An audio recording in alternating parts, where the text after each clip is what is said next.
지금 잠깐 한번 생각해 보자고요. 최근 들어서 술이 소위 말해 꽐라가 될 정도로 마신 게 언젠지 혹시 기억나세요? 아니면 새벽 늦게까지 술을 마신 게 언젠가요? 요즘 술집 하시는 분들 다들 이렇게 말합니다. 사람이 오긴 와요. 근데 매출이 안 나와요. 앉아는 있는데 술을 안 시켜요. 이건 단순히 불경기라는 말로 설명할 수 있는 상황이 아닙니다. 사람은 가게에 들어오지만 예전처럼 부어라 마시거나 먹지는 않고 오래 앉아만 있다가 나갑니다. 게다가 인건비, 임대료, 식자재비는 계속 오르는데 가격은 더 이상 올릴 수 없는 상황인 건데요. 예전엔 하루에 테이블 7, 8팀만 받아도 그래도 나쁘진 않았어요. 근데 지금은 그보다 2배가 많은 팀이 들어와도 매출이 예전에 반도 안 나오는 가게가 많습니다. 왜 그럴까요?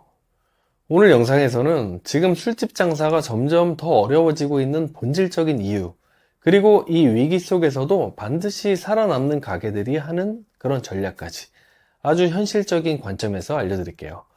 영상 끝까지 보시면 지금 어떤 식으로 방향을 잡아야 할지 정말 명확해지실 겁니다. 먼저 지금 상황이 얼마나 복합적인지를 이해하려면 하나하나 짚어봐야 하는데요. 우선 외식 물가 상승으로 가격에 대한 인식이 완전히 달라졌습니다. 소주 한 병이 6,000원, 기본 안주 2만원, 맥주 한 잔에 7, 8,000원. 소비자 입장에서는 그 돈이면 마트 가서 와인 사고 집에서 편하게 마시지 라는 생각이 먼저 떠오릅니다. 이건 단순히 비싸다의 문제가 아니라 돈의 가치에 대한 소비자 기준이 달라진 거예요.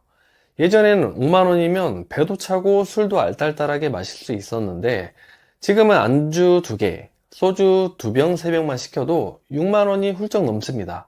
근데 더 슬픈 건 배도 안 부르고 술 도수도 낮아져서 이건 취하지도 않는다는 거예요. 그러다 보니까 차라리 고깃집에서 밥이랑 술 한잔하고 끝내자.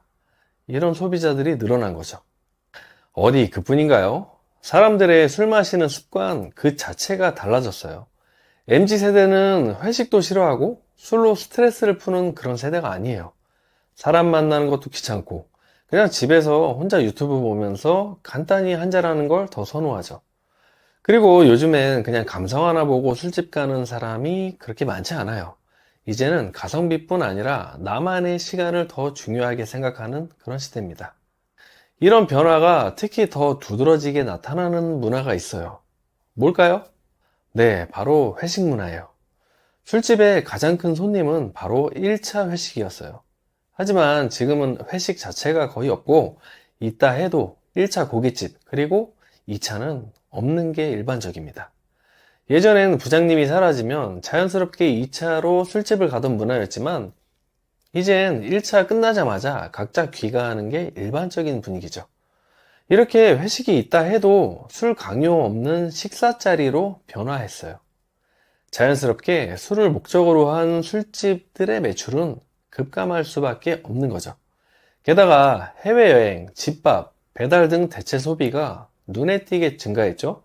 이제는 외식의 경쟁자가 꼭 다른 식당만이 아니게 돼버렸어요. 요즘은 돈을 아껴서 여행을 가거나 집에서 요리해 먹고 배달을 시켜 먹는 사람들이 많아졌습니다. 혹시 그거 아세요? 과거에는 사람들이 소비를 할 때 이걸 굉장히 중요시 여겼어요. 그건 바로 가성비인데요. 요즘에는 가성비보다 더 가치 있는 게 있대요. 그게 바로 가심비예요. 사진 잘 나오는 곳, 공간이 예쁜 곳, 특별한 경험을 주는 곳을 찾는다는 거죠.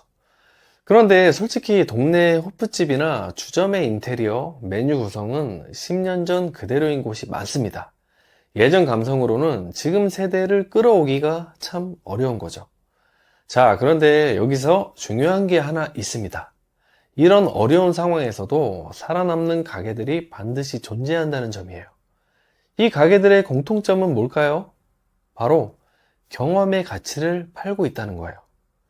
손님이 여기서만 느낄 수 있는 무언가를 제공받는다고 느낄 때 그 가게는 살아남을 수밖에 없는 거예요. 이런 흐름은 결국 술집이라는 공간의 의미 자체를 바꿔놨습니다. 예전엔 술집이 낭만이나 추억을 만드는 장소였다면 지금은 시간 낭비, 비효율적인 소비라는 그런 인식이 퍼져 있어요. 차라리 그 시간에 운동이나 자기 개발을 하겠다. 혹은 예쁜 카페에서 인생샷을 남기겠다. 그런 욕구가 더 강해졌죠. 또 하나 중요한 변화는 예전처럼 사장님이 손님 이름까지 외우던 단골 문화가 이제는 거의 사라졌다는 거예요. 요즘은 SNS 보고 찾아와서 한번 방문하고 끝. 재방문율이 낮고 브랜드 충성도가 낮아졌어요. 사장님 입장에서는 누가 단골인지 알 수조차 없는 그런 구조가 돼버린 겁니다. 그래서 단순한 재방문보다는 기억에 남는 경험, 이게 훨씬 더 중요해진 시대가 된 거예요.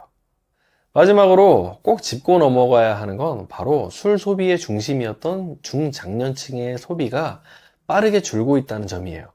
건강 문제, 경제적 이유, 음주 단속 등 여러 가지 요인 때문에 이전처럼 막 자주 마시는 문화가 사라지고 있어요. 대리운전 콜수가 줄고 소주 판매량이 감소하고 있다는 데이터도 이런 흐름을 보여줍니다. 이런 구조적인 변화들 속에서 단순히 장사가 안 된다, 이런 말로는 설명이 안 되는 시대가 온 거예요. 그렇다면 이런 복잡한 시대 속에서도 잘 되는 가게들은 과연 어떤 전략을 쓰고 있을까요? 요즘 잘 되는 술집들이 뭘 강조하고 있어요? 우리는 단순히 술을 파는 곳이 아니라 특별한 경험을 주는 공간이에요 라는 걸 강조하고 있어요. 예를 들어 오사카 골목 이자카야 느낌, 조선 주막 감성, 레트로 LP바처럼 어디서도 느낄 수 없는 분위기와 이야기가 있는 공간이 손님을 끌어당기는 거죠. 단순히 인테리어만 꾸민다고 되는 게 아니라 이 공간에서 시간을 보내는 거, 그 자체가 하나의 에피소드가 돼야 됩니다. 그리고 제가 추천드리고 싶은 전략이 있는데요. 그건 바로 콜키지 풀이에요. 술을 가져와도 추가 요금을 받지 않는 구조인데요. 이걸 잘 활용하면 오히려 가게에 큰 이득이 됩니다. 요즘 손님들은 마트나 편의점에서 좋은 술을 싸게 살 수 있어요. 그리고 그걸 들고 술집에 가서 분위기 있는 공간에서 마시고 싶어 하죠. 그때 안주나 자릿세, 서비스에서 수익을 내는 그런 방식입니다. 단순히 술을 많이 팔아서 수익을 내는 구조에서 이제는 손님이 가져온 술과 어울리는 안주와 장소를 제공하면서 그렇게 차별화를 하는 거죠. 아니 그럼 술은 안 팔아주고 술집 입장에서는 너무 손해 아니야? 라고 생각하신다고요? 잘 한번 생각해 보세요. 콜키지 프리를 선호하는 사람들이 돈이 없어서 그러는 걸까요? 아니에요. 그저 본인이 좋아하는 술을 좋은 사람들과 함께 나누고 싶은 거예요. 또 그만한 눈치가 있어서 가져온 술을 먹고 나면 우리 술도 팔아줍니다. 오히려 이 구조가 새로운 팬을 만들고 재방문으로 이어질 수 있어요. 또 요즘은 술 종류도 많고 마시는 법도 다양하잖아요. 이제는 술보다 그 술과 잘 어울리는 안주가 더 중요해졌어요. 실제로 술은 적게 마시고 안주를 여러 개 시키는 손님들이 많은데요. 그렇다면 한 끼 식사처럼 만족스러운 안주가 중요한 경쟁력이 될 수 있는 거예요. 예를 들어 쭈꾸미 볶음, 삼합, 수육, 파스타처럼 꼭 술이 없어도 식사처럼 즐길 수 있는 그런 메뉴를 강화하면 저녁 식사 겸 가볍게 들르는 공간으로 선택될 가능성이 높아지죠. 고객의 시간 가치를 보장하는 분위기와 서비스. 요즘 사람들이 술집을 간다 하면 어떤 것에 가치를 둘까요? 요즘 사람들은 단순히 배를 채우기보다는 좋은 분위기에서 의미 있는 시간을 보내는 것, 거기에 더 가치를 둡니다. 조도가 낮은 조명, 음악, 쾌적한 의자 간격, 혼자 앉아도 편한 구조 등 이런 사소한 것들이 결국은 고객 만족도를 결정해요.